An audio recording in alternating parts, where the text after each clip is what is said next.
So once again, welcome. Thanks so much for inviting us to be here. First of all, he has been inviting. We are being invited. We are all being invited again by Higher, and we are all always receiving the visit of an Higher visitor. In India, they have these sayings, "Atiti Devo Bhavan," which means an uninvited guest is to be treated as God Himself. If you go to India in general, still there is a big culture of hosting visitors, but the ultimate spirit is an uninvited guest is like the divine himself, like implying also the divine himself is always visiting us unexpectedly. So we have to be always willing and open to honor the divine presence.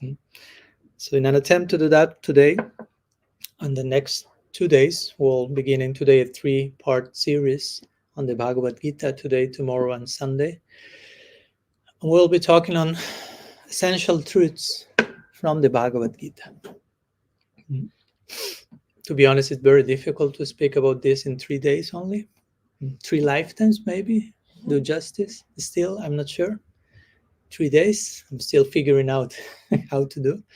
We'll just touch upon something. So I just want that to make it clear. If you are able to come these 3 days and you feel even that you received a lot, just remember it was just 3 days. 3 days among 3 lifetimes and more of delving into the Bhagavad-gita. So some of you not familiar with the Bhagavad-gita, you can raise your hand. Yeah, I'm still familiarizing myself. 25 years is not too much. So, okay, so you have some idea about this ancient book, ancient texts, sometimes called the Bible of India, for making some sort of parallel in terms of how important, how sacred is this message, which for us is not merely a book. Bhagavad-gita, the very meaning of Bhagavad-gita means the song of the divine. So we will say that when the divine wants to speak, the divine does not speak, it sings. No, there's one famous verse in Brahma Samhita, one book from our tradition that describes the spiritual world, as we will call it in our Bhakti tradition. It says, in that realm, the walking is dancing, the talking is singing. That's the level of artistry and harmony and beauty and love. And one famous commentator will say, if the walking is dancing, if the talking is singing, what must be when they actually dance and sing? How to describe that? There are no words. At one point, we ran short of words. That's why the Vedanta Sutra says, Ikshate na shabda. When we try to say something about the unlimited, sometimes the best thing is not to say anything. Or we can try to say as much as we can and then resort to silence. So I'm saying this not because the class is ending here. It could be a good way of bringing the topic, and just silence is all the best thing we can say about the unlimited. I'll try to say something. I try to share my best, but still silence is a very important resource. In fact, Krishna in the Bhagavad-gita says, among all secret things, I'm silence. So in silence, many of the most valuable secrets are revealed. In silence doesn't mean that there's nothing sounding. Silence means I stop the noise, external, internal, to listen to the things that I cannot listen to otherwise. So anyhow, today we'll say something, we'll try our best to honor the sacred Bhagavad-gita, the sacred song of the divine, taught by Sri Krishna to Arjuna. The idea that came to me these days about how to present this in these 3 days, I recently published my second book called Radical Personalism, which is a book on the Bhakti tradition mostly, but on other mystical lineages as well, about the importance of being personal in our relationship to being personal, in how we behave, we relate to everything and everyone, not only the divine, not only ourselves, not only others, every single atom of creation, and how it's embedded of some sort of personal conception that invites for relationality and interaction. So anyhow, in this book, as you can imagine, I quote the Bhagavad-gita a lot. And my book, the third part of my book, is divided about 7 main themes that I personally consider like pillars in any spiritual project. So I would like to go through some of those pillars in connection to how the Bhagavad-gita is talking about them. For example, some of the pillars will be non-duality, the relation between guru and disciple, how to relate to the world of matter. What else? We will talk about how to coexist with mystery and the unknown. We'll talk about prayer. We'll talk about, anyhow, many themes. Today, I'd like to start with the first 2 themes that I put in order in my book. We'll see how these relate to spiritual practice, yoga, Vedanta, mystical connection. First of which is vulnerability and empowerment. Vulnerability and empowerment. And another topic, which is called, in Jungian language, individuation. I will explain what I'm talking about, of course. And I will resort to the Bhagavad-gita repeatedly to see how all these important themes and topics are present there. But sometimes how we need to reframe even the language we invoke to see how an ancient book remains totally up to date to our current circumstances, because that's the ongoing challenge for any traditions to remain current, relatable, and relevant. Not only do a copy-paste of what was said 5,000 years ago, but learn how to reframe that without altering the essence, but extracting that essence and presenting in a language that is relatable for the zeitgeist, for the world we are living nowadays. So before going to the topics of today, vulnerability, empowerment, individuation, of course, the Bhagavad-gita, ultimately, if we have the eyes to see, and that's in principle, if you have the eyes to see, we could just take the Bhagavad-gita. I'm sure most of you have seen the cover, the typical cover of the Bhagavad-gita, which is Krishna driving the chariot of Arjuna. And if we will have the eyes to see, the ideal eyes, let's put it that way, we will even need to open the book. We just will see the cover and we'll get the essence of the Bhagavad-gita and get enlightened in a minute. It generally doesn't happen that way, just to be realistic, but in principle, that could happen. And there are different stories and different traditions of people who attain that moment. If we have a moment of full presence, of full attention, that can give us everything. While a whole lifetime of distraction doesn't amount to that. So it's not about quantity, but quality of presence. Sometimes it is said that life is like a theater drama, like a piece of theater. It doesn't matter how long it lasted, but how well it was represented and performed. If it was perfect after 5 minutes, perfect, everyone will be celebrating. If it's totally boring, the longer it gets, the worse. We are praying for it to finish. So, and this comes from different, in our tradition, we have this text called Srimad Bhagavatam or Bhagavad Purana. Maybe you heard about it. And one of the main characters there is a king, Parikshit, who was cursed to die in a week. So that's a very particular situation. Again, I'm starting to touch on vulnerability here. Something that makes us the most vulnerable is the idea of death. Now imagine you have 7 days to live. Of course, the soul is eternal. We do not die, technically speaking, but unless we have fully realized that, if we receive the news that only we have a week, we may get a little unsettled, to say the least. So he receives this news, and he immediately leaves the kingdom. He was the king of the world, leaves everything behind, and looks for a sage to enlighten him in this last week. He finds it. His name is Sukadev. And the first question, or one of the first questions that the king has is, I only have 1 week to live. Is that enough time to reach my goal, to reach enlightenment? And his guru, Sukadev, kind of chuckles, laughs when he hears that. He's like, 1 week? Like, 1 week? That's a long time, he says.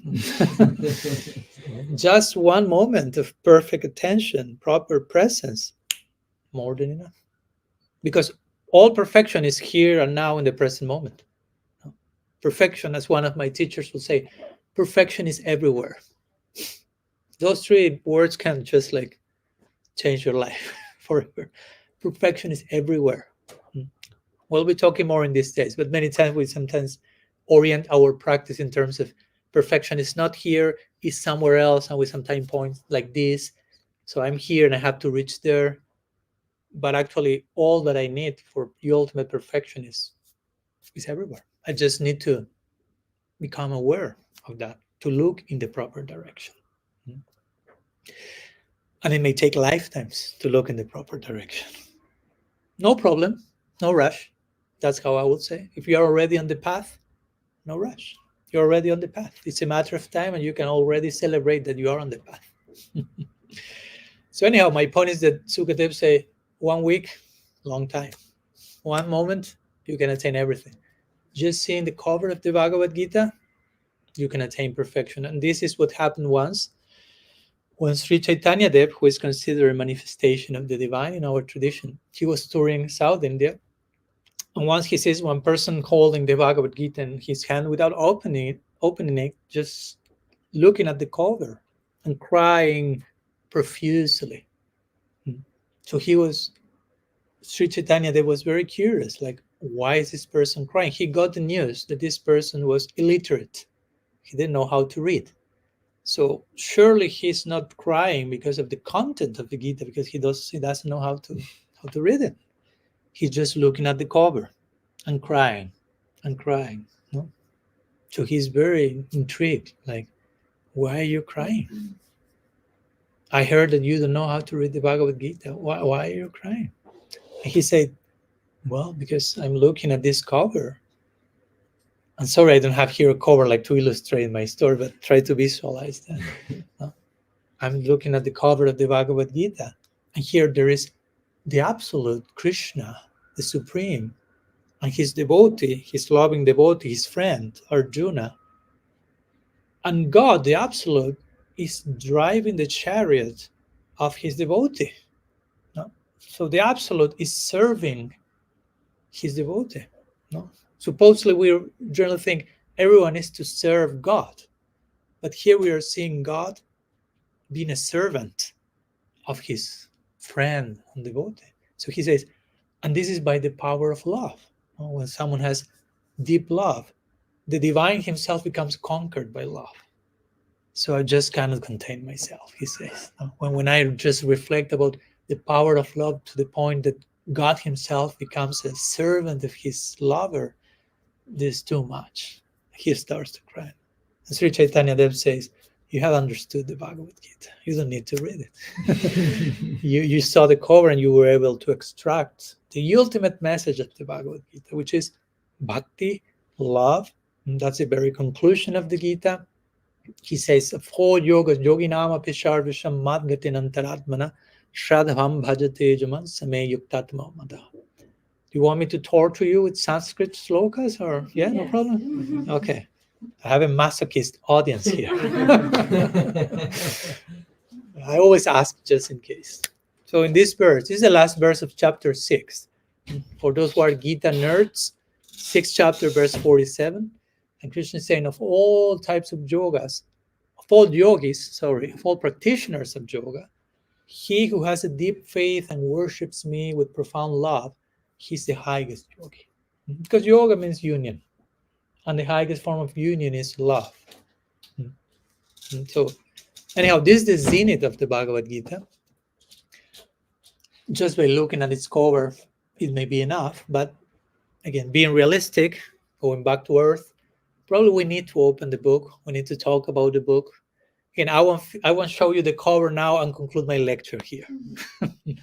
No, we may need to go through a few other themes before we reach to this apex of the Gita, of divine love, and cry just by seeing its cover. That's the goal of studying the Gita. So first, let's begin with something more preliminary and trying to go through it in terms of that, some of these foundational topics. The first of which, in my personal experience and opinion, is vulnerability. So vulnerability, what is vulnerability? How the Bhagavad-gita speaks about vulnerability. What's the value of vulnerability in yoga, in a spiritual life? Sometimes we may, first I will define the word, because sometimes we don't define words. Each one of us may have their own idea, and I may speak for an hour on vulnerability, and each one have a different idea than the one I was having. So vulnerability is not something bad to begin with. Of course, it can be bad if I'm vulnerable in front of someone who is not able to understand what's that and is not able to honor that and reciprocate with that. Vulnerability without boundaries can end up in abuse. I'll just make the initial disclaimer, clarification. But we need to be vulnerable. We need to be open. We need to be fully transparent. We'll need to be naked internally in front of someone. We need to trust. We'll need to sometimes abandon the comfort zone and be able to inhabit places where it's clear that we are not in control. We are never in control, but many times we remain in spaces where we think that we are in control. We create delusion that all this is revolving around me and it's perfectly under control. Which of course is a big facade, and in order to keep that facade, it's so exhausting. We think whenever a thing is under my control, I will be so peaceful. That's exactly the opposite. The more you try things to be under control, the more exhausted we become. I always recall this interesting picture of a monk meditating on a rock in the middle of the lake, everything very zen, and the quote said, "Relax, everything is out of control." Out of your control. Again, we are not saying everything is a chaos without purpose. We are just saying it's out of you. You are not the supreme controller, and thank God. Right? So it's an invitation to inhabit your own duty and position, which is not being the supreme controller. So accepting that certain things are out of our control. To be vulnerable means to confront in a healthy way situations that show us lackings, even show us fears, doubts. Spirituality is not about burying all that under makeup of mysticism. At least that's not my spirituality. Of course, there are different ways of conceiving it, but ultimately spirituality has to do with honesty, sincere acknowledgement, openness, and so on and so forth. And for example, accepting the reality of pain and suffering. That's part of life. So that's not something that we are trying to, the Bhagavad-gita at least, is not trying to do away with in one sense, or it is not trying to, of course, nobody wants to suffer, and I'm not here to promote suffering, but also sometimes suffering is inevitable, and we need to learn how to suffer. Not always is possible not to suffer. So how to learn, to integrate pain in a way that is redeeming. So for that, I have to go to the Bhagavad-gita, to the very first chapter of the Bhagavad-gita. If you know the names of the chapters of the Bhagavad-gita, every chapter of the Bhagavad-gita includes the word yoga. So you have Sankhya Yoga, Bhakti Yoga, Gyan Yoga, Dhyana Yoga, Vishvarupa Darshan Yoga, anyhow, Moksha Yoga, Yoga. All these chapters include the word yoga, which means, again, union, bonding, connection. Now, the first chapter, interestingly enough, the first chapter is called Vishada Yoga. Vishada Yoga. In Sanskrit, Vishada means despair. Understand the word in English, despair? So Vishada Yoga means the yoga of despair. Welcome to the Bhagavad-gita. Now, it may sound like counterintuitive, like what? Yoga of despair, what's this? We have the yoga of laughing, the yoga of crying, maybe something like that, yoga of crying, some cathartic thing. But it's not in that direction. It's just saying, acknowledge that life begins.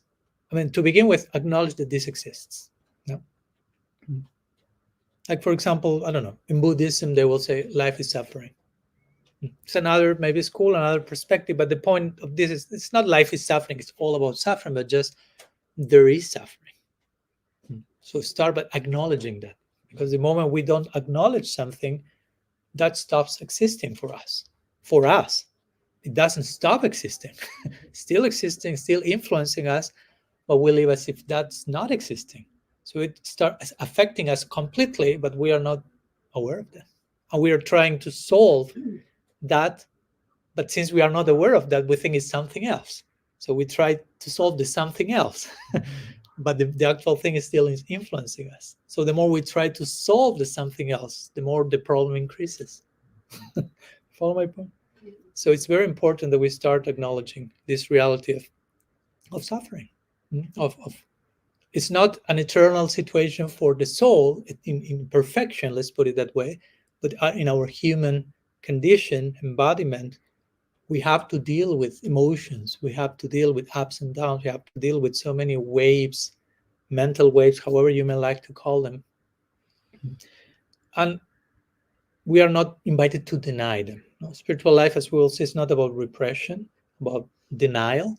It is about healthy confrontation of what it is, of accepting reality as it is. So the first chapter of the Bhagavad-gita sets the tone with that title. Chapter 1, Vishada Yoga, the yoga of despair. Why? Because as you may know, Arjuna, one of the two main characters of the book, he's in this battlefield, which besides being a historical situation, represents on a symbolic level the battlefield that we are, the dividedness that we have inside of us, these two armies, so to say, this dualism, this tendencies pulling in one direction and the other, and attachments and fear and not wanting to let go what we need to let go, not wanting to go through the death we need to go internally to be born to the higher version of ourselves. That's main chapter, no? First chapter, Krishna telling Arjuna, you have to die to this. You have to confront this situation, which means you have to die to your unnecessary, unhealthy attachments. And Arjuna is like representing us. He's saying, I will prefer to leave my bow on one side and to be killed by them. The battle you are inviting me to go, the death you are inviting me to go through, is way more difficult than just being killed physically. Let them kill me immediately, and that's it. You are inviting me to a more complicated death. No. I have to die to my illusion. I have to die to my false sense of being, of identity. That's complex. But unless we die to that, we will never stop the external death. The body continues to die and be born and die and be born because we are not dying internally to what we need to die. Mm-hmm. Follow my point? In Sanskrit, they have this famous line, Asatama Sadgamaya Tamasama Jyotirgamaya. You know the last line? Please. Thank you. So this last line is, but the three lines say go from, let's say, illusion to reality, from darkness to light. And the last one means Mrityamam Amritam Gamaya. Go from death to immortality. Let's put it that way.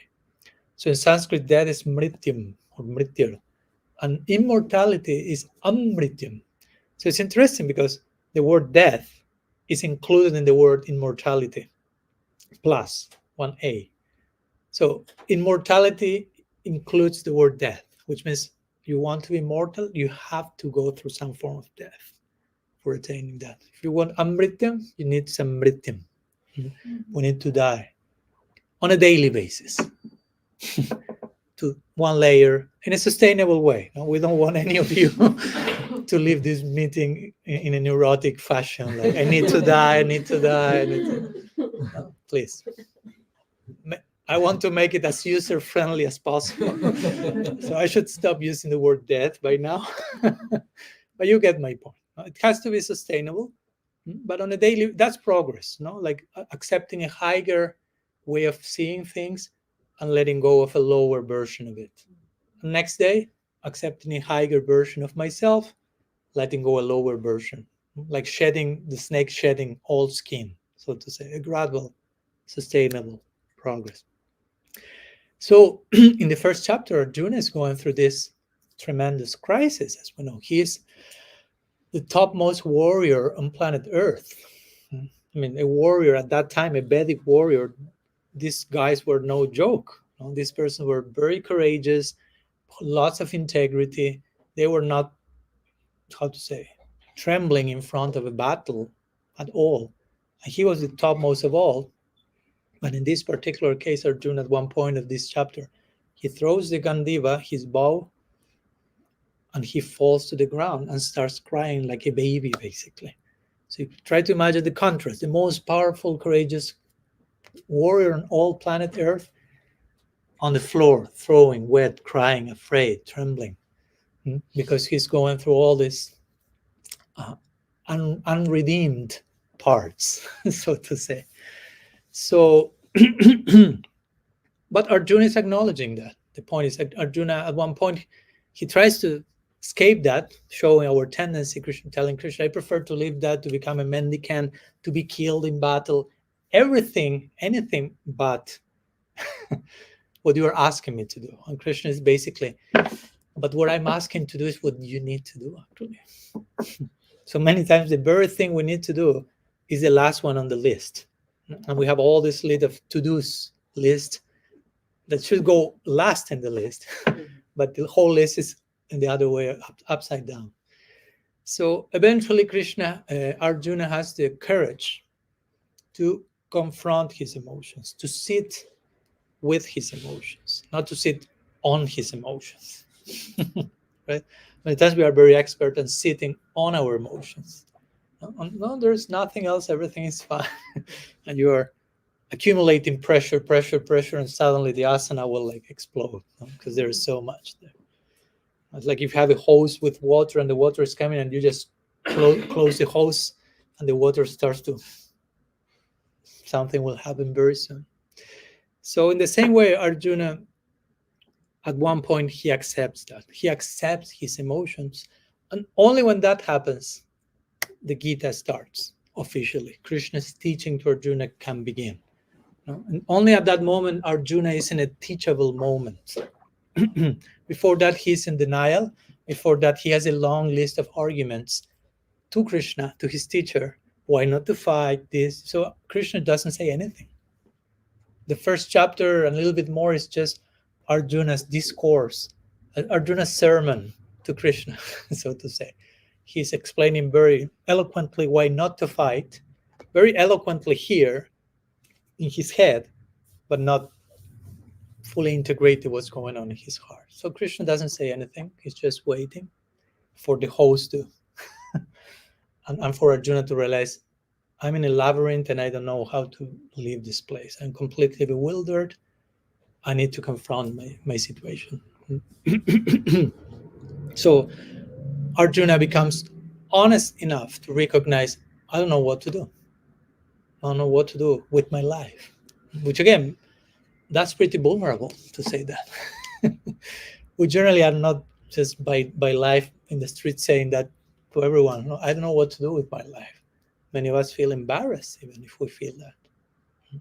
But there may come moments, even if we have spiritual philosophy, spiritual practice, teachers, sadhana practice, there may be moments where we find, I'm totally bewildered. I don't know what to do. I find no meaning, no purpose. I have all the theory around my head, but many times in the level of experience and realization, sometimes it feels nothing. And sometimes that's okay. I'm not saying you live your whole life like this, but there are moments that we need to go through those deserts, so to say, dark nights of the soul, if you want to use that expression. And that's a great exercise to increase humility, to increase vulnerability, to increase openness and surrender. Because if everything works fine, perfectly always, that also may be intoxicating, so to say. Everything's also perfect, everything works fine. I may even become arrogant out of that. I may become addicted to certainty. Everything works fine. What if uncertainty comes for a moment? No? So vulnerability are those moments where we are invited to inhabit those spaces of uncertainty or emotional exposure, and so on and so on. And that requires courage to enter that. It's interesting. You may have heard about Brené Brown. She's a very interesting expert in vulnerability and shame. She will say she did a whole research and with soldiers who had to go through very courageous moments. She will ask, is there any moment when you had to be courageous that you were not vulnerable? In other words, every time you have to be courageous, you have to be confronted to uncertainty, you have to be in a risk situation, you have to expose yourself in one way. If that's not happening, vulnerability is not happening. Follow my point. If I'm just in my comfort zone, sitting in my sofa, so to say, it's probably I'm not being very vulnerable. But you can't be brave without being vulnerable. That's another way of putting it. Thanks for the clarification in terms. So vulnerability ultimately is, I like to also connect it with honesty, with the willingness to acknowledge where we are, what's going on with us, what we need. And honesty is a very important value in the Gita. In Sanskrit, you may have heard this word sadhu. Some of you may have heard sadhu. Unfortunately, word sadhu, if you put it in Google, the result of sadhu will be only some Indian old practitioners with dreadlocks. There have to be old, dreadlocks, Indian. If you check those three boxes, sadhu. No? Right? You can try later on Google. Not now, later. But actually, sadhu, sometimes sadhu is translated as saintly. Like a saintly person. Sometimes people say, oh, those are the saintly people of India. Of course, you can be Indian, have dreadlocks and long beard. That doesn't mean you're saintly. Everyone can grow beard and dreadlocks and so on. So ultimately, the word sadhu comes from the word sat. And sat has to do with what is real. As you were explaining before, satsang. Sat means the truth, something that is real. So sat means someone who is real. Someone who is real means someone who is honest. That's what I mean. And it's interesting because in the Bhagavad-gita, I'm trying to, all what I'm saying somehow refer back to the Bhagavad-gita. The Bhagavad-gita, from now I'm jumping for a moment to chapter 9, verse 30. Krishna is probably, this is one of the most controversial verses in the whole Gita. He's saying, Apichet suduracharo bhajante mamananyavak sadureva samantavya samyapya vyasito hisaha. Krishna is describing who is a sadhu there. Remember, most people think a sadhu is a saintly person who is very well behaved, perfect, pure, transcendental. I remember once I gave a lecture and asked, like, to some practitioners, like, what does sadhu mean for you? And they started to give me definitions as one was like higher than the other. Like illuminated, enlightened, very advanced, pure, completely perfect, descending from transcendence on earth, literally. So I was like, well, let's see what Krishna says in the Bhagavad Gita about sadhu. No? I told them, because we follow the Gita, this is our tradition. Let's see what God says for us about sadhu. And he starts saying, Apichet suduracharo. In Sanskrit, achar means good behavior. You may have heard the word acharya, which means someone who teaches by example. So achar means good behavior. Durachar means bad behavior. Sudurachar means very bad behavior. This verse starts saying, Apichet suduracharo. Even if someone has very bad behavior, Krishna says, but is very honest about loving me, about changing what needs to be changed in order to love me. Sadhureva samantavya, Krishna said. I consider that person a sadhu. Because that person is rightly situated in his/her determination. I want to give myself to the divine. I'm still a mess, but I have a very honest desire to do that. Krishna said, in my eyes, you are already sadhu. No matter how bad you behave, still. Because of your honesty. Again, so this is a very important quality in the Bhagavad-gita, honesty. And vulnerability has to do with that. And it's to be honest as much as I can, even if I'm not the most perfect advanced yogi on Barcelona, no problem. It's not yoga, spirituality is not about even perfection. Because sometimes we can make this an ego thing. Like, I have to become perfect. I have to become the most advanced. And it ends up being like a type of prize or reward for us to not feel so bad about ourselves many times, or to impress others, or to give the image that, whatever, so many possibilities. But Krishna is giving a very different version here. Just be sincere, be honest, be vulnerable, and you are sadhu for me. And this is why, because as the Bhagavad-gita also mentions, the way that we are being seen by the divine is through the eyes of compassion and unconditional love. Krishna in the Bhagavad-gita says, Suhridam Sarvabhutanam. Chapter 5, verse 29. Suhridam Sarvabhutanam Gyatumam Shantim Rajati. If you want to attain peace, you better know this, he said. I am the best friend of every single living entity. I'm the unconditional friend of everyone. That's what the Bhagavad Gita is saying. The divine, God, Krishna, however you may call him, her, them. No? In our tradition, we have God, Goddess, divine couple, Trinity even. Not only in Christianity, we have Trinity in our own. So I won't enter into differences of plural, singular, gender, but the divine, say, I'm the well-wishing, unconditional friend of every living entity. So we are being seen by God through the eyes of unconditional love and full acceptance. That's a whole topic, big topic. I'm actually writing a book on that, so I'm trying to contain myself because, of course, we are writing about something and it all comes now. But this is very important, to know that already you are being fully loved and accepted by the most important person.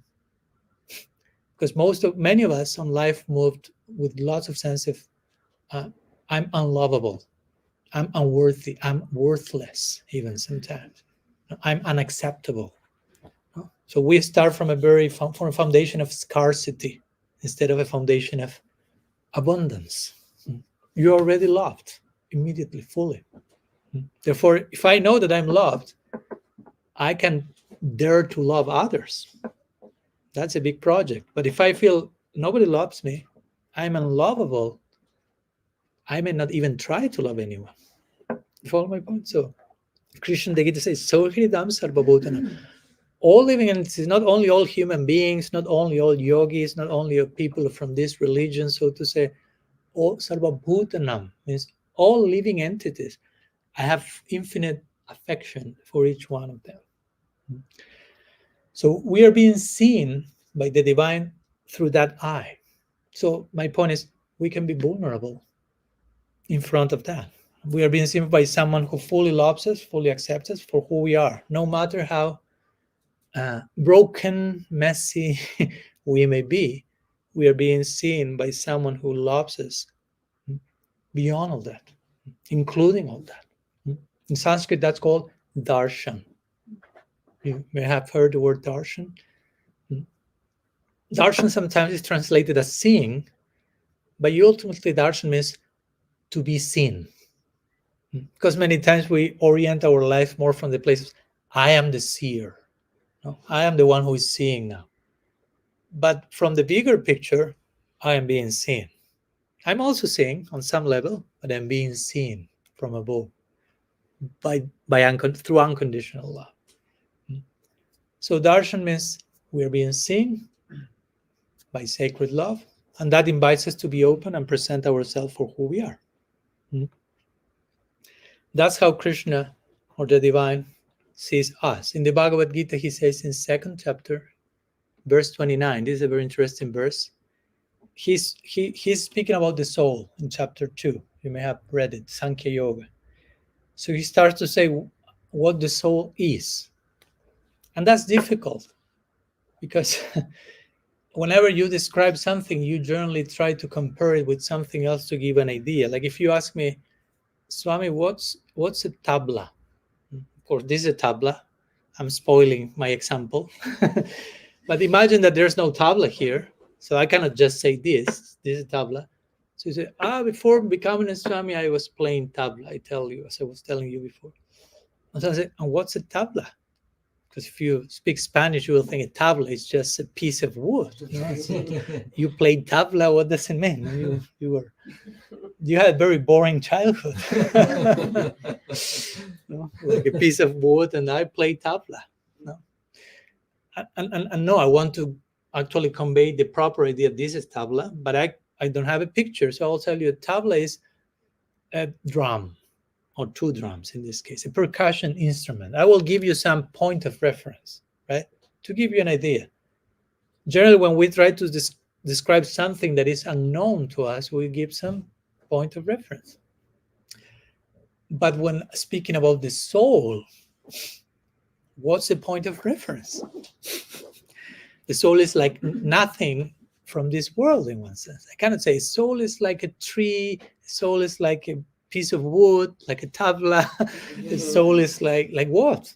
So what Krishna does in the 2nd chapter is he starts saying what the soul is not, by in negative ways. Via negativa, they call it in Latin.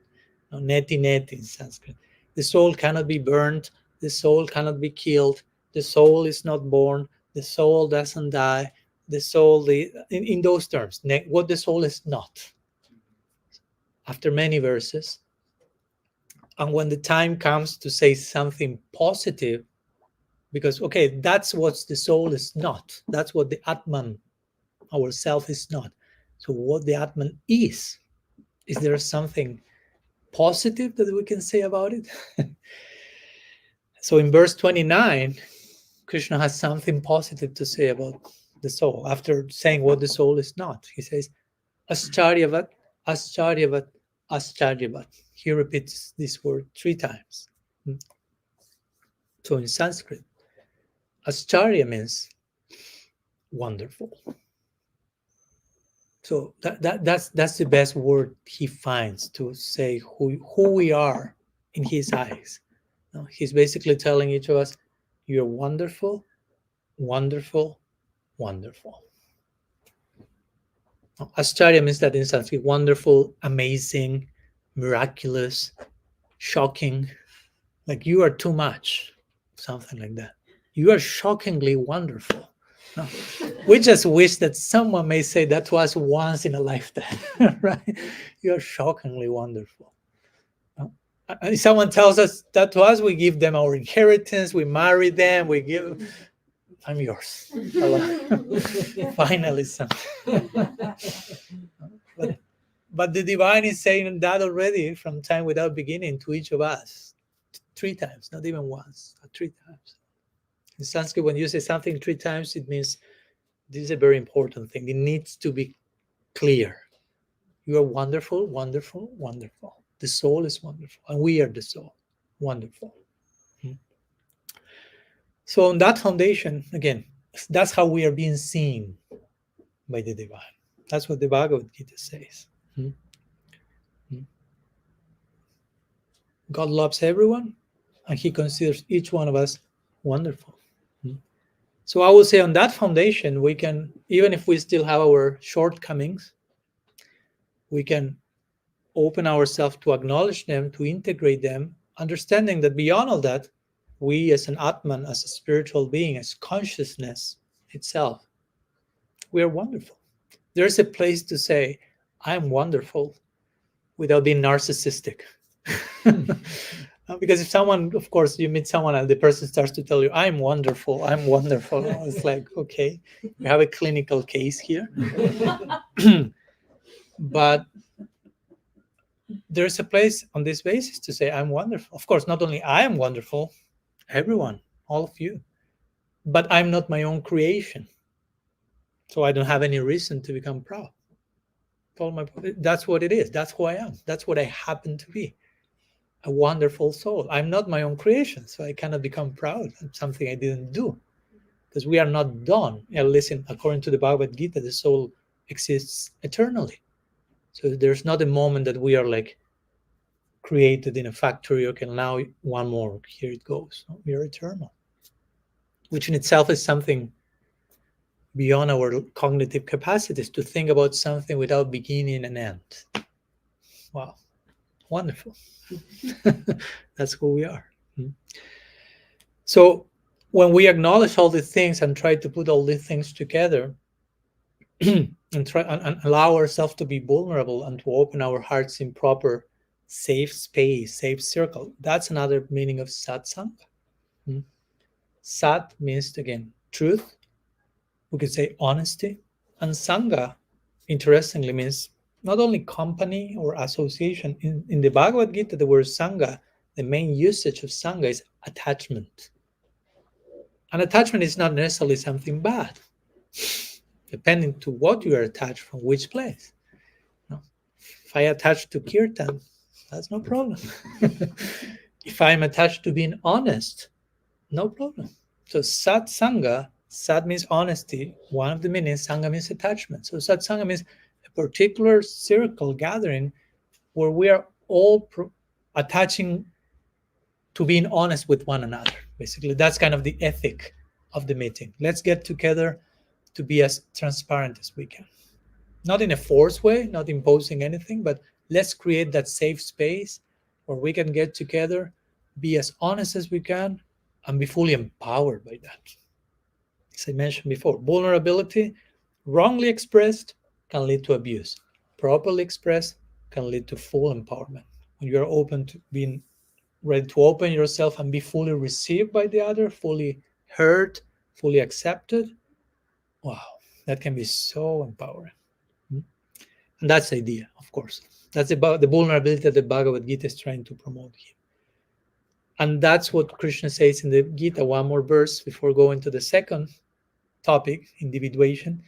He says, when my devotees, he say, what's the verse? It's not coming. 10th chapter, verse number 9. Matchita madgata pranapa dayanta parashparam kathayantastamam nityam tusyanti charamanticha. When my devotees, he's talking about his devotees, gather with one another in full honesty, in full trust, they nourish one another, they enlighten one another, they empower one another by the power of their honest presence. And I become fully manifest among them. Like in the Bible, they will say, when 2 or 3 gather in my name, there I am. And so that's the power of satsanga. If there's honest presence, the divine becomes fully manifest. So, a few words regarding vulnerability, empowerment in connection to the Bhagavad-gita. I hope it's making sense so far. Okay. If you have any urgent, we will go to some questions in a few minutes, but if you have any urgent question or doubt, you just raise your hand. It's totally welcome. I'll share a few words on individuation, my second topic, a little briefer than the first one. In connection to vulnerability, we have individuation. Individuation is a word coined by Carl Jung, someone that I love. I like to read different authors, as you can see. And for him, individuation, there are many things to say, but basically means to develop our individuality, to integrate all the different layers of our personality into some form of, he will say, like alchemical combination, like our physical, mental, emotional, spiritual, to integrate everything, not just to conceive spiritual life as, okay, I only care for my spirit, and mind, body, other stuff is kind of like temporary, so it can be discarded. No, he says, try to develop your individuality as much as you can. You are a person, you're an individual. How much of an individual you can become? Because we are all people, we are all individual souls, according to the Bhagavad-gita. But that doesn't mean that we have developed our individuality fully. Some are very refined individuals, but sometimes we can just be, how to say, merge ourselves with public opinion and not be so much our own person, so to say. So the Bhagavad Gita is not recommending that, but it is recommending individuation, which means acknowledge who you are, where you are as a soul, and even in your relative situation. We have some acquired nature, we have certain disposition.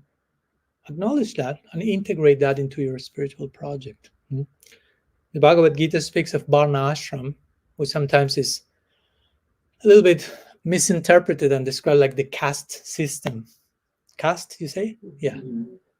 And like something like primitive caste system and put people in boxes and it's out of date. But the spirit of Varna ashram means every person has a particular nature, swabhav, acquired nature, acquired tendency, vocation. So each one should find their own place in society in a balanced way, basically. Some people have a monastic nature, some people don't have a monastic. Each one have to find their place so they can be balanced human beings. And on that foundation, you can pursue transcendence. So the Bhagavad Gita says this, for example, in the 3rd chapter, verse 35, Krishna says, it's better that you act according to your nature, you follow your duty, let's put it that way, your dharma, even if you do that imperfectly, do your dharma, than doing that someone else's dharma perfectly. That's a very interesting statement. Try to follow your vocation, your call, your nature, however you may like to call it, even if till you are doing it very wrong. because it's your nature doesn't mean that you're doing it perfectly, right? No. Okay, my nature is to be a monk, so it doesn't mean that I'm a perfect monk in day one. Or my nature is to be a musician. It doesn't mean that I already know how to play tabla because my nature is to be a musician. So at the beginning, I may be a disaster playing tabla, but my nature is to be a musician. But we have to work on our nature. So, but better to follow your call, your nature, your duty, your dharma, than follow someone else's dharma perfectly. That's a big temptation many times. Oh, that's easier for me. I can do that perfectly in a minute. Yeah, but that's not your call. That's not you. You're trying to live someone else's life. No. Especially nowadays in the modern society, there's so much of comparison and apparent role models that we are like standards of whatever beauty or what's to be successful in life or what it means to be spiritual and anything and everything. And we many times end up just like imitating or trying to be the other person, which again, in one sense, is a big temptation instead of I will be myself. Sounds very simple. Just be yourself. But that's like a work of a lifetime. Be yourself, decide for yourself, take responsibility for your choices. Even if you take wrong decisions, you can learn from that. So if you learn from that how wrong they were. And so don't be afraid of failure. Don't be a perfectionist. And again, I never use the word easy in all my lecture. So just to make the point, nothing of what I'm talking about is easy. But nothing of what I'm talking about is impossible either. So I like to, as I mentioned in my second book, we have easy. And what's the opposite of easy?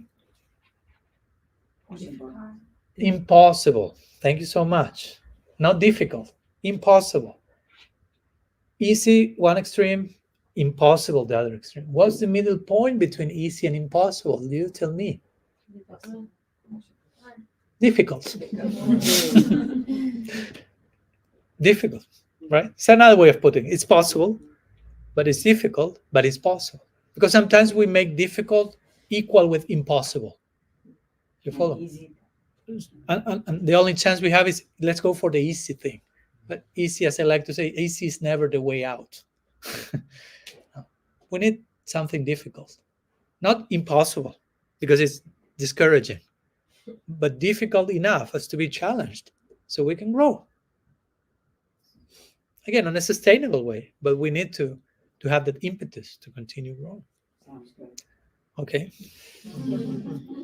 I have your blessings. I can continue. Sounds good to me.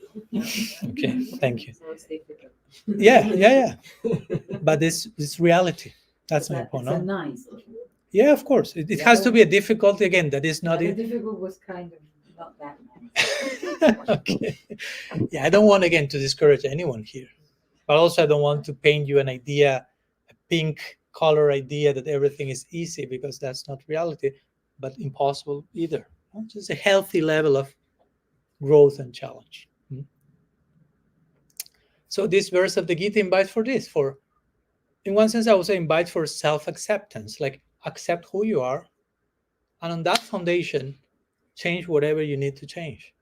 This is what Carl Rogers would say. He's a famous psychologist also. He says, this is the paradox. The paradox is that you can only change when you accept yourself first, as you are. You may need to change unlimited things, but that can only happen when you first accept who you are today. On that foundation, you can change something. If there's not that foundation, you may try to change what you don't need to change, what doesn't belong to you. So the Bhagavad-gita and other texts like the Bhagavad Purana will say, try to accept where you are, which are your capacities, which are your limits, and honor them. Like we were talking before the lecture, that I was doing this circumambulation to this hill, Govardhan, falling like a rod to the ground. That was not easy, I must tell you. That was difficult, almost impossible. A few days was impossible, literally. A few days I couldn't go. My legs were not responding. And I remember talking with a member of the group who was kind of organizing the retreat, and I say, I cannot walk today. I mean, it's too much. I need one day for resting. And he told me this little quote in this connection that I still remember. He said, perfect. You have to honor your limits. I'm not trying to resort to that as an excuse to be lazy. I'm reaching a limit. So it's good to honor your limits. They won't be your limits forever. They may be your limits for today. And you don't have to become neurotic about it. It's just, okay, this is my limit. It's humbling to honor that also. And eventually I may grow beyond that, gradually. So individuation has to do with this, with accepting who we are, all that we want to become, but also where we are. It's like the GPS. You want to go somewhere, but also you have to put where I am. Or like if you go today we walked by a few blocks before a shopping mall or something, right? A big one. I mean, we didn't enter, but a shopping mall, probably you want to go to a shop, and it's shop 356. And it's like how to get there. It's like a whole constellation. So you need a map. And the map has to say two things. One, where is shop 356? And the second point of reference is you are here. Right? If I only have shop 356, it's like I don't know how to get there. And if you only have you are here, also where to go. So both are necessary.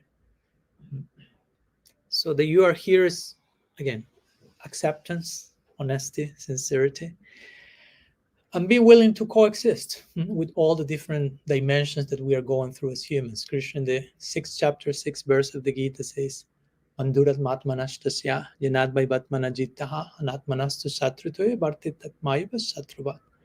The mind can be your worst enemy, or the mind can be your best friend. You choose. Like implying, you have to cultivate some, and the emotions come from the mind. So to develop friendship with your mind means you have to cultivate some emotional intimacy, some intimacy with your emotions, with your mind, to make your mind your best friend. It's not that the mind is somewhere else, someone else there. No, the mind is like your stomach. I like to give that example. You have your stomach, and sometimes you just eat junk food for 3 days. Don't do that, please. But just an example. After 3 days, you may be probably saying, my stomach is killing me. And I will tell you, no, you are killing your stomach. There's nobody else. They're called stomach. Someone with bad intention inside your gut. But you are feeding your stomach with junk food. You are killing this. So in the same way, the mind is kind of, the stomach is the stomach of our physical body. The mind could be described as the stomach of our subtle body. It's our psychic body. So depending which food you are giving and which are the impressions you are receiving through the different senses, the samskars, the impressions, that's what you are sending to that stomach. So if the impressions are junk food, no surprise if the mind is acting like your worst enemy. Not because the mind is your worst enemy. You are your worst enemy of your own mind, like with the stomach example. My stomach is acting as like my worst enemy. No, you were killing your stomach by so much junk food.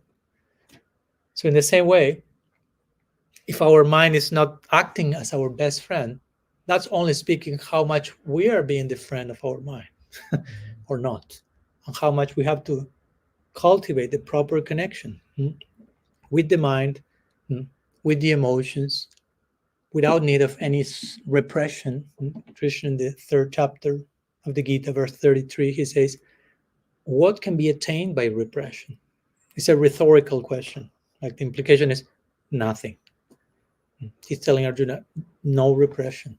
Of course, no repression doesn't mean them just do anything and everything. Just no repression, just healthy acknowledgement of what's coming and proper treatment of that, proper addressing of all that. Trying to be balanced. I'd like to conclude with this and we move to questions, if you have any questions. To this important word that the Gita brings, which is sattva. You may have heard about sattva. Sattva, rajas, tamas, sometimes called the 3 gunas or the 3 modes, like the 3 main colors of the palette, like red, yellow, blue. So sattva means sometimes translated as goodness or like balance or like knowledge. So sattva is to live a life of balance, to live a life of proper acknowledgement of everything and not going to extremes. Like rajas and tamas, rajas sometimes is described as passion and tamas as ignorance or darkness. So that will be like these ups and downs. Now, when you have the up, instead of a balance thing in the middle, you have the up, it will be rajas. Like you have like an adrenaline peak of something, whatever. But then after that comes and you go down. That's tamas. Darkness, depression, inertia, laziness, anyhow, all this type of thing. So in order to get out from that, you do look for circumstances, life dynamics to go up again. And sometimes we mistake, this is happiness. Right? We sometimes think sensual overstimulation equals happiness. No. That's just a peak that is waiting for its opposite to come. So rajas and tamas. Sattva means balance. No need for extreme of this type of extremes. And sattva in Sanskrit, again, sat we described has to do with being real. Tva in Sanskrit is like a prefix that in English will be like the word ness. When I say playfulness, goodness, so in Sanskrit, sattva will be beingness. That's how we can translate the literature. So sattva means the beingness, trying to live your life as close as possible from who you actually are. To live so balanced that you can get a glimpse, at least, of who you are as a soul, as an eternal unit of eternity and consciousness. So it's because of this that the Bhagavad-gita My last quotation from the Bhagavad-gita, chapter 6, verse 17. Welcome. Yukta hara viharasya yukta chistasya karmasu yukta swapna vibodasya yogo bhavati dukkha. Krishna says, the manner to engage in yoga to transcend all suffering is to be balanced in everything you do. To be balanced in your eating, in your sleeping, in your being awakened, in your recreation. It's interesting because in that chapter, Krishna is describing dhyana yoga, ashtanga yoga, the classical one, when you are basically living in a cave and practicing meditation. And he says, even that person engages in recreation. Of course, some commentators will say the recreation of the yogi will be to wake up from the cave, go for a walk for 10 minutes and return to the cave. That's recreation for the yogi. But the implication is, according to your particular situation, each one has to find their own way, their own recreation that is not a distraction from your pursuit, but a healthy recreation, a balanced one. So everything should be done in a balanced way. That's another way of speaking about yoga. No? Balance, sattva. So that's basically the spirit of the Bhagavad-gita. Bhagavad-gita is not promoting rejection of anything, but actually proper integration of everything. Everything can be dealt with in a balanced, healthy way. We'll continue talking about that more tomorrow, the day after tomorrow. I want to put the discussion to rest here and invite any of you, if you have any questions, topics that you may like to go a little bit deeper, or commentaries, whatever you may feel inspired to share, that's welcome.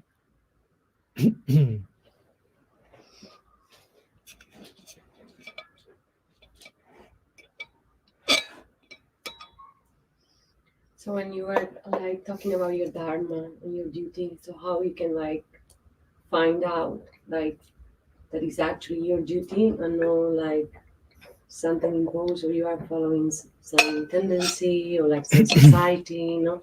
So what would be the best way that you could advise us to realize our dharma, our duty, our real call inside us? Yeah, thank you. Of course, to speak about dharma is a whole conversation. Again, a few other lifetimes just to talk about that, because dharma is it can mean so many things. And also we can speak about dharma from a perspective of the soul, the atma. So what's the eternal function of the soul in relation to the divine? Or on a more, let's put it, relative level, what's our dharma in the world according to the to the nature I've acquired in our tradition, according to karmic propensities. I have this body, I have this psychology, I have this nature. So what's my dharma in that connection, right? But there are those two, no? So in one sense, of course, the two are connected, but many times first question will be, again, what to do over here. No? And it can be a perplexing question, as you can imagine. No, please don't expect from me any magical answer that I will say 2 words and you already know what's your dharma, because each one of us is very unique individuals with our own unique combination, a mixture of so many things. But I will say that something that will help a lot to ascertain what's our dharma is, as simple as that sounds, to spend some time with ourselves and to pay attention to ourselves, because sometimes we are so much bombarded by society and publicity and media and social media and social pressure and this and that. And I'm not saying it's an easy situation. Again, I'm not using the word easy. But I think it's important to gain some clarity about which is our real vocation, our real inclination, to spend some time with us, to spend some time in solitude, to pay attention to who we are. That's not very popular nowadays. Spend some time with yourself. Well, like recently I was in Switzerland for a month. So 1 week, the last week I was in an ashram with community, but the first 3 weeks I was invited to a writing solitary retreat. So it was just me with myself for 3 weeks. So that's interesting. Because it had passed some time since I didn't have that amount of time just with myself. And I'm not saying, again, I know that it's not available for everyone. Okay, tomorrow go on your 3-week retreat and solve your problems. But I will say it's important that we make whatever arrangements we can to be introspective, to be contemplative, to think, as simple as that sounds, to think. Think that doesn't mean the same as having thoughts. No, follow my point? That's not the same. I mean, thoughts are non-stop coming one after another. Many of them are catatonic, repetitive, always the same. That's not thinking. No, that's just like bombarding. So sometimes being by ourselves, trying to quiet the mind, trying to be in silence, trying to reflect, trying to focus on connecting with our call. Those moments, even if it's a few days, one day, a few hours per day, a few moments per day, whatever you can, that can shed so much light. And also, of course, something that I will say is, besides our own way of how we see ourselves, it's always healthy and complementary to receive feedback from people that know us very intimately, very deeply, we trust them very much. Because also the way we see ourselves doesn't mean that it's the absolute perspective. No? So as a complement to what I'm trying to see in myself, what do those people close to me have to say in this connection, that I trust them, that I know they want the best for me, that know me. And again, I'm not saying after 2 talks you have defined and ascertained, okay, this is my dharma. Because even through time, your dharma may change. No? Like, I don't know. I remember myself asking, what's my dharma? Maybe without those words, but what's my duty? What I'm supposed to do in this life? When I was through my existential crisis as a teenager. I mean, being a teenager implies having an existential crisis. And not probably only being a teenager. I will say human life in itself is an existential crisis. And crisis is not a bad word, just in case. Crisis means, the word crisis means turning point. That's the meaning of crisis. We may have done something else of that, but crisis means a turning point. So my point is, as a teenager, you may have some sense of dharma. You might try, let's say eventually you have a baby, to give an example. Now you're a mother, to give an example. That's a dharma. That's something you, of course, need to fully identify with. If not, it won't work. But you were not a mother before, and you will be a mother till the end of your life, but from a different place eventually. So one sense of dharma or duty, how to honor who I am in this precise moment, it's also fluid. So we should be careful in our attempt to ascertain what's my dharma, not to be too rigid and establish something in a conclusive way, because eventually life will invite us to to break those boundaries, to enter into a broader, deeper idea of dharma. Like, I don't know, in my case, I really, to be honest with you, I really have a monastic nature. That's who I am. It's even in my astrological chart. And I'm not saying I'm better than you because of that, just who I happen to be in this lifetime. So I accepted my monastic vows as a Swami, as a sannyasi, which basically means lifelong monastic vows, when I was 28. Now 15 years have passed. So in one sense, my dharma as a Swami is the same. Still, I'm a Swami, I'm a monk, but I'm so different from 15 years ago, I can tell you.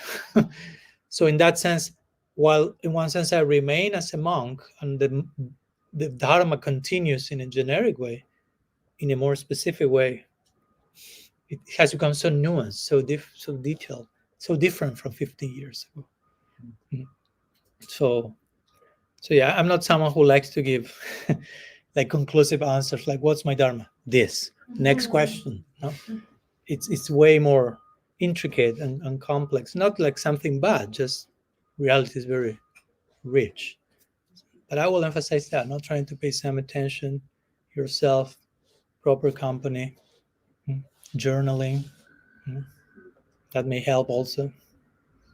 And pay attention, again, thinking, pay attention, which are my tendencies. It may help starting describing what's not my dharma. You know, policeman, probably not in my case. Football player, no. Swami, no. Whatever the case. No. Sometimes it helps begin by, if I may not be able to say what I want to be, let's begin with what do you not see yourself doing as your duty, and gradually some thoughts. I hope that helps. Yeah.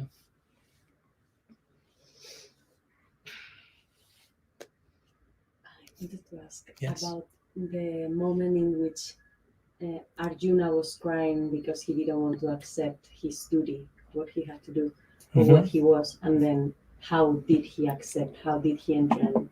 Did he go through that and accept it? What, like the topic of acceptance in general, accepting ourselves, accepting the others, even if they are different or we are different of what we expected. How to deal with that? How to work on acceptance? Yeah. In connection to us, to others. Yeah, each topic is just a separate seminar. That's very important. Acceptance is a big word, big topic. And again, I always like to go to what I mentioned before, because there is so much, many times, I cannot talk for any of us, but instead of acceptance, many times there's so much resistance. You know? There's so much, as the saying goes, what you resist persists. No. And there's so much denial many times. Even sometimes in the name of spirituality, we can create whole realm of spiritual bypassing, as it's called. So we can, that can become even more dangerous, because now we have Vedantic knowledge to justify our evasiveness. Yeah. And if you want to cheat yourself, you can justify anything and everything, even quoting Bhagavad-gita. I've seen so many bizarre things throughout the years, with people resorting to sacred scripture to justify abuse, evasiveness, bypassing, so many things. So acceptance is very crucial. But yeah, it begins by accepting ourselves, I will say, because if we don't accept who we are, for example, in relationships, we may have difficulty in accepting other people, so to say, in tolerating them, dealing with them, accepting them. But again, many times that difficulty has to do with our own lack of self-acceptance. And for me, the root of that, the root to heal that, is again going to this idea that, at least from our tradition, which is a theistic tradition, is you are being fully accepted by the divine. So learn to accept yourself, because you are being fully accepted by God. And again, it's not one day lesson. Learn to love yourself, because you are being loved. Again, not in narcissistic place. Learn to love if I want to love Krishna, in my tradition, I want to love Krishna. So if I want to love Krishna, I want to love all the things that Krishna loves. That's the psychology of love. If I love you, whatever you love, I love, because I love you. So if I want to love God, I want to love whatever he loves. And it happens that he loves everyone, including myself. Because sometimes we say, okay, love God's everyone, I have to love everyone, but somehow I exclude myself from that list many times. That's a very interesting phenomenon. I've seen that many times. How the self-rejection works, how deeply ingrained that can be. Okay, I have to love God, I have to love everyone, but somehow I'm just the one who has to love everyone. I'm not included in the list of love. So it's very important that we reverse that misunderstanding, understand, and get the idea of you are already being fully loved, fully accepted as you are. And try to stay in that place. Even if it helps, try to repeat that to yourself and see what comes. Sometimes opposition will come. You cannot, how you can do that? Who will accept all these type of things that we need to dethrone, so to say. So on that foundation of I am being fully accepted, I am being fully loved, I can learn to accept myself. And once I can learn to accept myself, I can learn to accept others. That will be for me the sequence. Because if I'm not aware that I'm already being accepted, if I'm not accepting myself, but somehow I force myself to accept everyone else, that won't work. We can try over and over with the best intention. It won't work because there is still some self-rejection, self-denial, self-doubt. So this, for me, the healing aspect of spirituality. There has to be lots of emotional, psychological healing. In my opinion, many times we need lots of more psychological healing when we talk about soul, God, Vedanta, transcendence. Both these two are not separate projects. The two are working with one another. Yeah. There's, just briefly, there is one famous, important, probably the most important verse in our tradition, one of the most important verses, spoken by Sri Chaitanya, again, this form of the divine. He says, Srinada Pisanichena, Tarora Pisa Ishnuna, Amani Namanadena, Kirtaniya Sadahari. He says, be more humble than a blade of grass. Be more tolerant than a tree. Offer respect to everyone and don't be anxious to receive respect. In this way, you can chant the name of God continuously. Now, that verse can be grossly misunderstood, misapplied, misused, abused. No, like be more humble, be humble. You're not humble enough. Be more tolerant, and you're in a situation of abuse. Be tolerant like a tree. No, offer respect to others. No, but that person is not behaving in a healthy way. Offer respect. Don't expect respect for yourself. No, expect the opposite. Nothing like the verse is not saying that. The verse is saying all the things that I say, but you have to understand the context. So to give you an example from what I just said, this idea of God loves everyone unconditionally, everyone, including you. So be humble. Be humble is not so much like an imposition, but an invitation. Be humble like the blade of grass. In which sense, if you realize that you are being loved unconditionally without you having done anything to deserve it, that's humbling. Someone loves me infinitely. In our tradition, we'll say, okay, if God loves me infinitely, maybe for many lifetimes, I even denied God's existence. But that person kept me loving infinitely. Try to play out the situation. I mean, at one point, you may be moved to tears. Like someone is loving you infinitely, life after life. Like even if you say, you don't exist for me, I reject you, or the person keeps loving you. The moment you realize that, that's naturally humbling. So be humble is not so much like a forced act, but if you are in the proper perspective, it comes naturally. Or be more tolerant than a tree. What does it mean? A tree is there. We see so many trees here from the window. There's cold, there's heat, there's rain, there's snow, not here probably. There's people who couldn't find a restroom nearby. There is a tree. There are some street artists go graffiti on the tree. There's a couple in love. They will carve the tree or whatever. The tree is not complaining. The tree is giving fruit, giving shadow, giving oxygen, giving shelter. giving and forgiving, giving while forgiving, no? Being compassionate. So be like that. Again, in the context of you are being loved unconditionally by God, which means if someone loves you unconditionally, that person is forgiving you, is waiting for you, is being tolerant with you, is being compassionate with you. So why not give that back?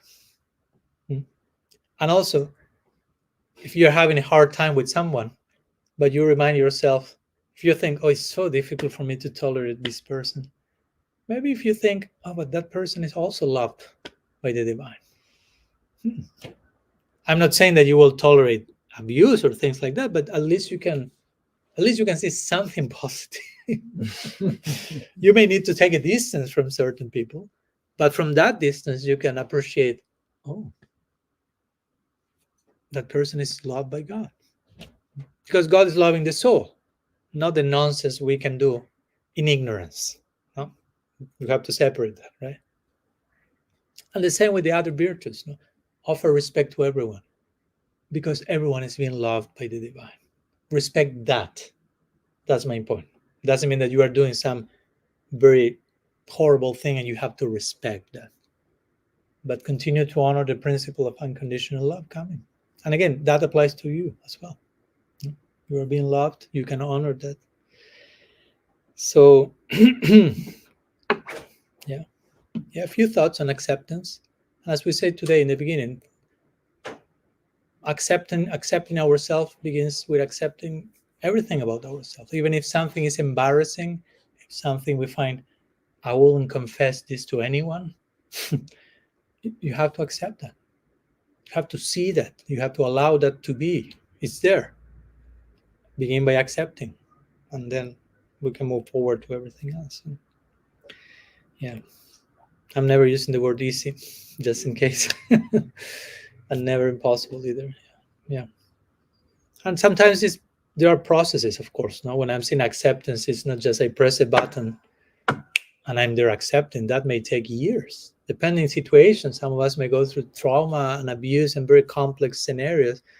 It's not sensitive to say, come on, accept. No? Develop acceptance. No.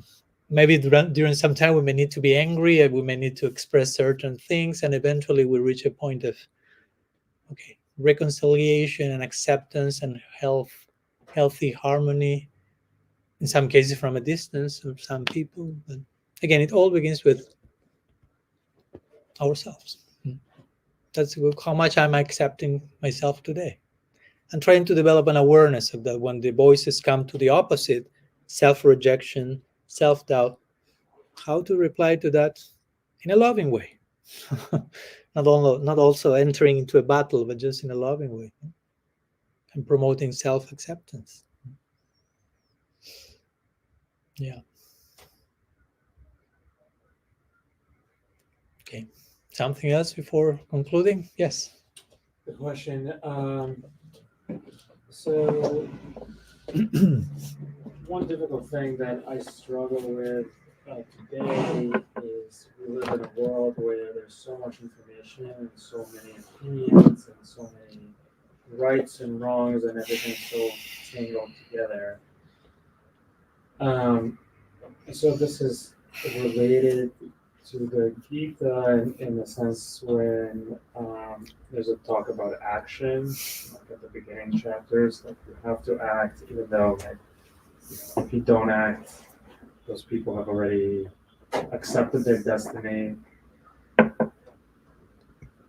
Practically, what are your thoughts on applying, our need to act with our reality of everything is like more tangled and confusing and unclear than ever? Thanks for your realism. Yeah, we live in complicated times. Every age has its own complications, no? Because also, let's be fair, there are also beautiful things happening. Even the more horrible certain things become, naturally, the more beautiful some other things manifest from other places to naturally counteract that, so to say, or balance that. So there are important, beautiful things happening also.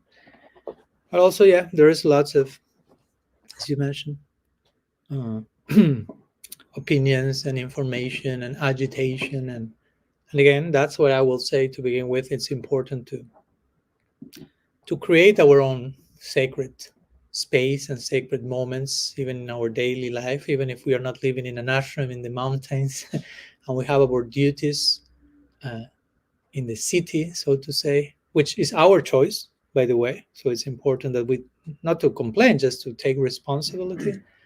As I once mentioned this, we have a few minutes because it's, yeah, okay. I remember once giving a lecture on some of these topics, and one person at the end raises his hand and say, well, you can talk about all this because you're a Swami, you're single, you have no kids, you have time. He became a little bit intense. And then he said, I have 8 kids and I don't have time for anything. And he started to complain. My only answer was, well, you chose to have 8 kids. I'm not saying it's bad. I'm just saying, take responsibility. As a Swami, I have to take my own set of responsibilities, not that I'm just, that this is a joke.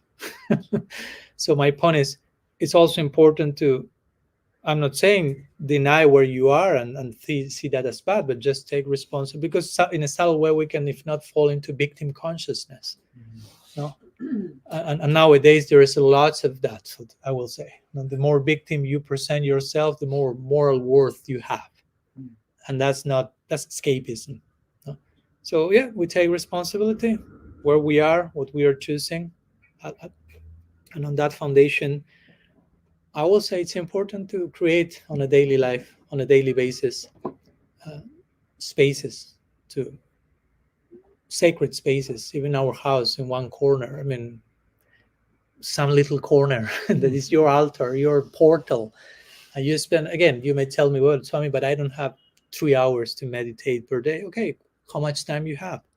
Or how much time you could have? Because we could have time, but sometimes how much time we lose also. No, like sometimes I ask people, okay, Swami, I become too agitated. What advice you will do?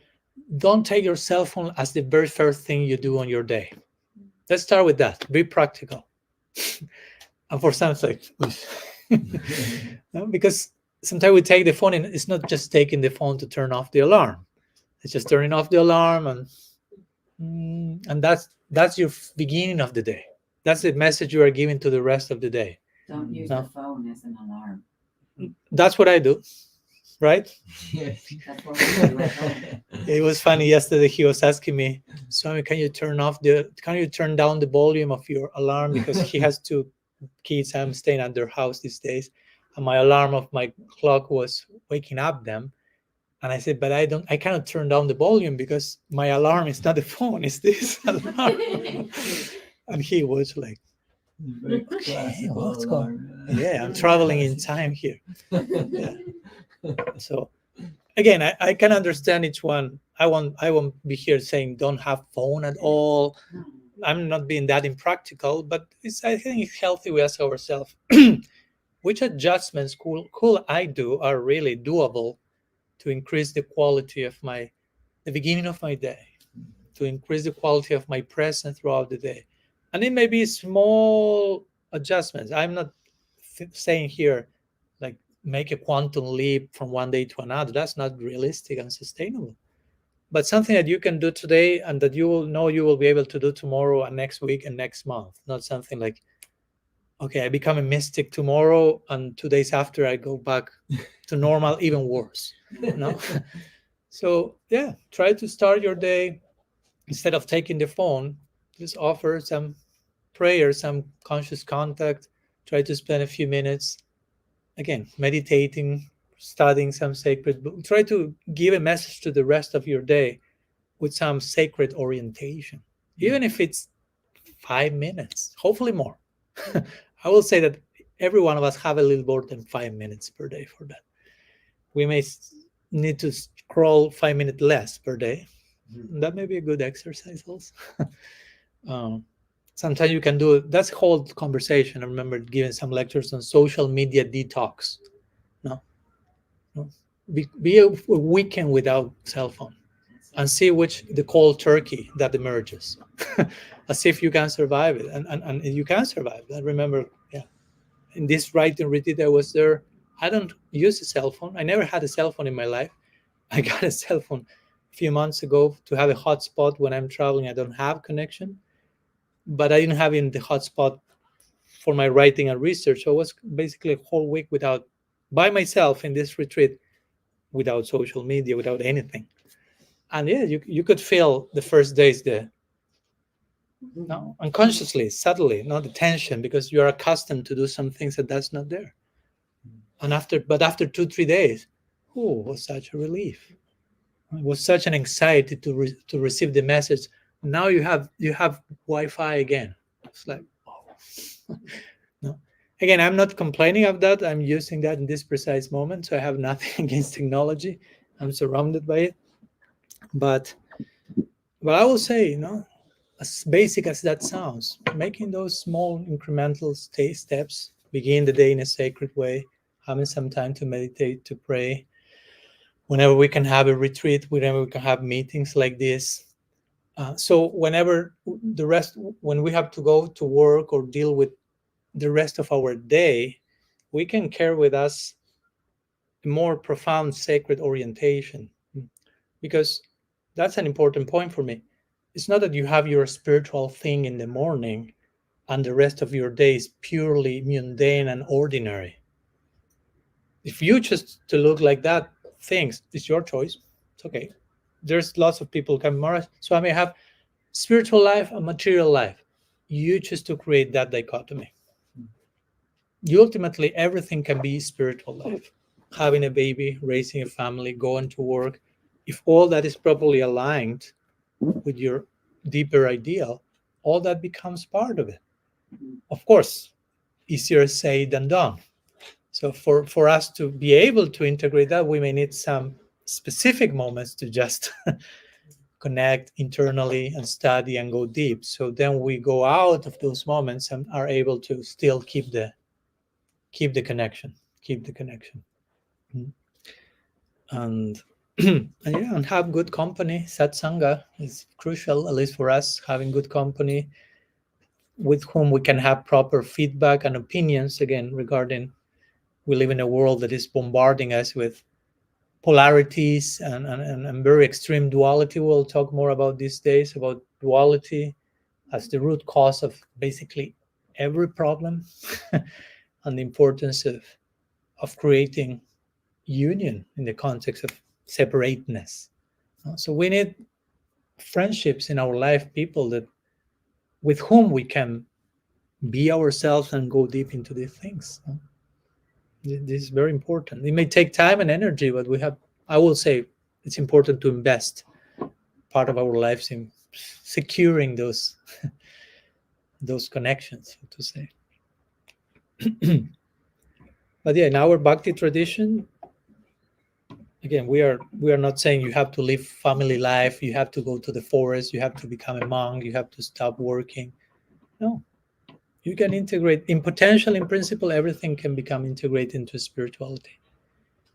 And of course, that's not to justify anything and everything. Also, we have to have our own discernment and know, I don't know, what I've been doing at the end of your day. You make some little reflection. What I've been doing today that didn't really add to my life, but I continue to do. And I know I could stop doing, but for some reason I'm not stopping doing.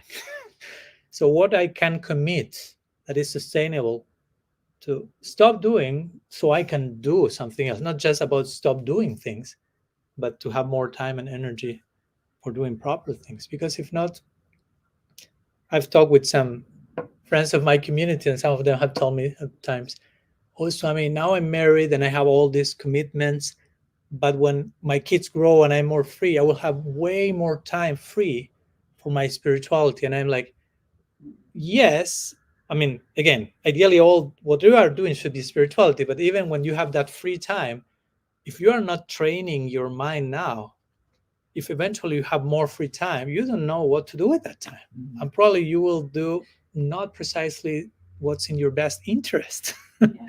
You follow my point? Because we may say, no, whenever in the future I will have 5 more hours free to go deeper into my japa and my mantra. Hopefully. Hopefully. Because if you are not prepared and trained, when the time comes, you may end up becoming more distracted. And we see so many people, they have so much time, they don't know what to just turn on the TV and just this time pass because it's too much time. So it's important that we train in a healthy way our minds as much as we can, again, in a sustainable way, and try to go deeper. We have to engage in the world. We have our duties, and those are sacred duties. We have to keep the sacredness intact. But for that, we require, at least in our tradition, we on a daily basis try to study scripture or to listen to sacred discourses to keep us on track, so to say, because it's so easy to. So if instead of reading sacred scripture or listening to sacred discourses, we just fed ourselves by the news, by social media, no wonder that we will be like, where to do, what to go, where to go. So, and again, I'm not saying cancel all that, but just, yeah. Okay. We're almost 2 hours, so I don't want to take much more of your time. Of course, if you have time, you are invited tomorrow, Saturday and Sunday. We are meeting again. It will be at another time from 2 to 4. 2 to 4, yeah. So a little earlier. So you are more than welcome. We'll be talking on other topics from the Bhagavad-gita's perspective on relationship between teacher and student and the importance of being a student but also teacher, and what's the interaction between that, and coexisting with mystery and the unknown and that which lies beyond the certainty area, how to relate, some things we touch upon today, how to relate with matter, the world of matter, not as something mundane, but it's something that potentially can reveal divine presence, and so on and so forth. So we'll conclude here. Thank you so much to all.